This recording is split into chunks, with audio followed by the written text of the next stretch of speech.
E aí, gente, beleza? Leonardo aqui novamente, retomando a minha leitura aqui quase que diária, né? Dessa vez vou tentar aqui fazer um vídeo mais curto aqui, que eu tenho que fazer uma enxugada aqui no meu celular para ter um pouco mais de espaço, né? Mas sem mais delongas, né? Vamos lá então, né? Bom, dessa vez aqui eu peguei aqui para retomar aqui o capítulo 5 e 6, né? E fundamentalmente o capítulo 5 ele vai descrever ali, né, como as gerações, né, que vieram ali de Adão, né, então, e o tempo de vida, né, de cada filhos e descendentes, né, de Adão ali, né, interessante, eu acho assim, né, às vezes ver, né, esse tipo de relato, né, detalhado assim, né, a curiosidade que me veio assim bacana que traz as notas, né? É a ideia de você parar para pensar de que Adão conviveu com, né, com pessoas, né, descendentes deles ali, né? Então você é bem curioso isso, né? Então geralmente né, nos nossos tempos atuais você, sei lá, você vai ter até às vezes ali um bisavô, né? Mais raro você ter um trisavô ali convivendo, né, com netos, com trisnetos, aquelas coisas assim tal, né? Então daí você vê esse tipo no caso de Adão especificamente, isso de uma forma, né, bem mais ampla, né?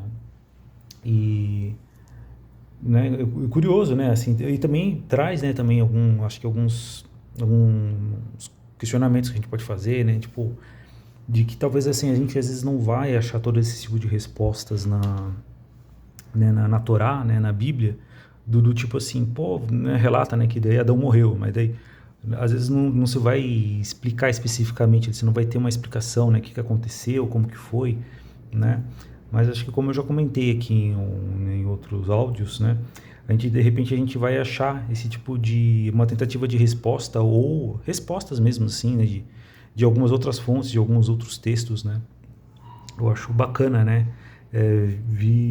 Né, a gente trazer um pouco disso. E até uma outra coisa também, né?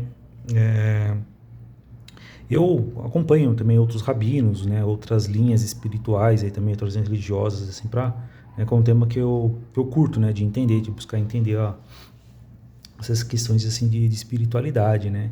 E uma coisa bacana que algumas linhas falam assim que existem camadas de interpretação, né? Que a gente tem que fazer assim às vezes na Bíblia, né?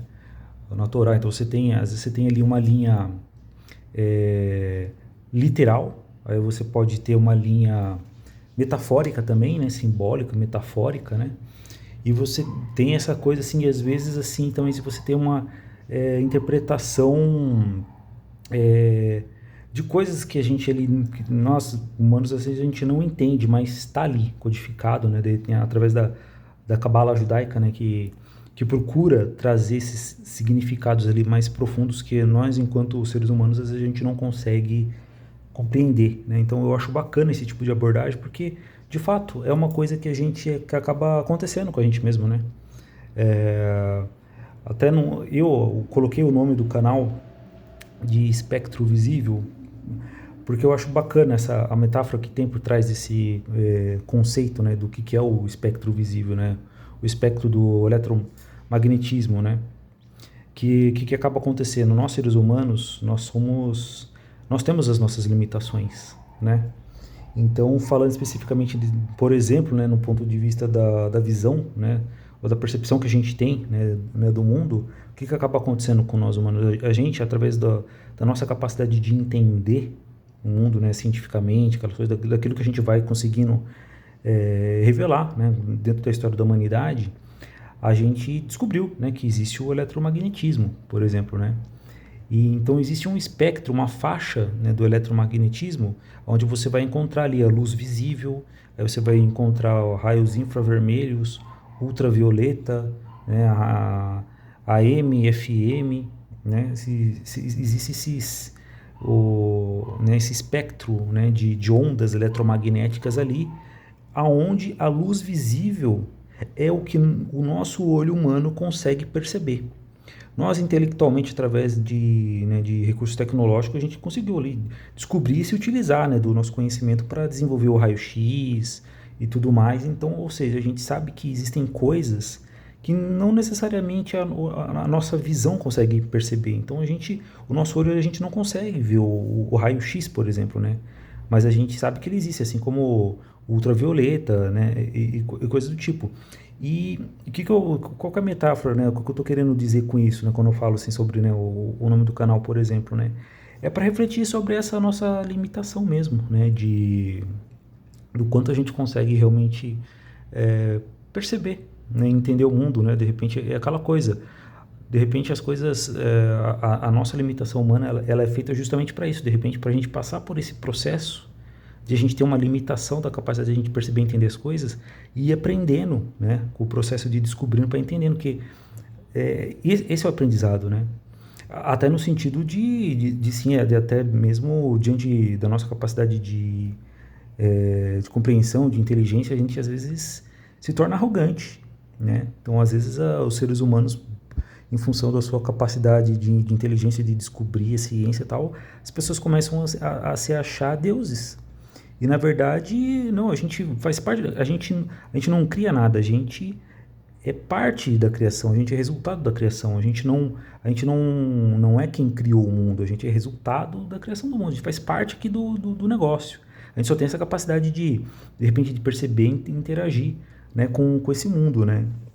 Então nesse sentido, tem muita coisa que eu acredito que eu vejo que tem muita coisa nesse sentido também que a gente pode fazer com interpretações bíblicas, né? Então, de repente, algumas passagens, algumas coisas podem parecer enigmáticas ou a gente tratar como, sei lá, algum tipo de misticismo ou algo atrasado, mas de repente, às vezes, é pura e simplesmente alguma limitação que a gente tem, né?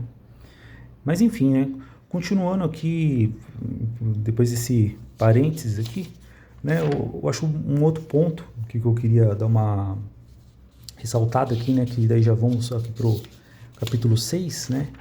Que fundamentalmente fala, né, daquela ideia assim de algumas outras questões que vêm também, né, que de repente aqui já no Gênesis de repente não se fala, né, porque de repente está se falando da criação, né, do homem e tudo mais, aí de repente em algum ponto que fala que né, naquele tempo existiam gigantes, né, então pô, de onde que apareceram esses gigantes, né? Então esse tipo de questionamento, né, quando a gente vai realmente parar para prestar atenção, a gente se questiona, né, identifica ali, né? E a gente vai, como eu comentei, né, de repente a gente vai encontrar esse tipo de resposta em algumas outras leituras, né, e explicações aí e tal, que de repente não necessariamente a gente vai realmente encontrar ali na Bíblia Católica, né, a gente de repente vai encontrar em outras fontes mais originais, né, mas eu acho bacana, de repente, destacar, de repente, esse tipo de ponto que talvez muitas vezes não possa não prestar atenção ali para dar um questionamento, né? Mas aqui eu acho que um ponto bacana aqui que eu tenho para ressaltar dentro desse capítulo 6 é reforçar essa ideia mesmo, né? De que naquele tempo lá Deus, comenta aqui, né? Que Deus percebeu que existia muita maldade, né? No homem e ele decidiu acabar com toda a sua criação e recomeçar lá com Noé, né? Então, eu acho bacana esse ponto aqui, no sentido, eu acho, de fazer a gente, de repente, refletir, reforçar realmente a nossa natureza, assim, a gente entender que, de fato, né, às vezes, como eu comentei já, né, nesse mundo de espiritualidade, às vezes a gente parece que é induzido a acreditar que tudo é lindo, que tudo é maravilhoso, mas não, a gente tem uma natureza, né, de repente o ser humano tem esse potencial né, tem realmente maldade, né, nas pessoas, a gente vê muita coisa ruim, né, e isso é ressaltado sempre aqui, né, nos pontos, né, na Bíblia, né, por exemplo, né, e eu acho bacana, né, a gente refletir sobre essas coisas, porque de repente a gente está vivendo até para isso mesmo, para reconhecer essas coisas e de repente ir se corrigindo, né? Porque aqui no caso é uma passagem bíblica, né, falando, né, da origem ali, né, o Pentateuco e tal, mas de repente que vai ser aprofundado e melhorado depois lá no Novo Testamento com a vinda de Jesus, né, que já vem com não negando tudo isso que se passou, né, mas vindo trazer uma orientação, uma abordagem para a gente levar as coisas mais de uma outra maneira, né? Enfim, gente, o vídeo tá acabando aqui, E vamos pro próximo, né? Valeu!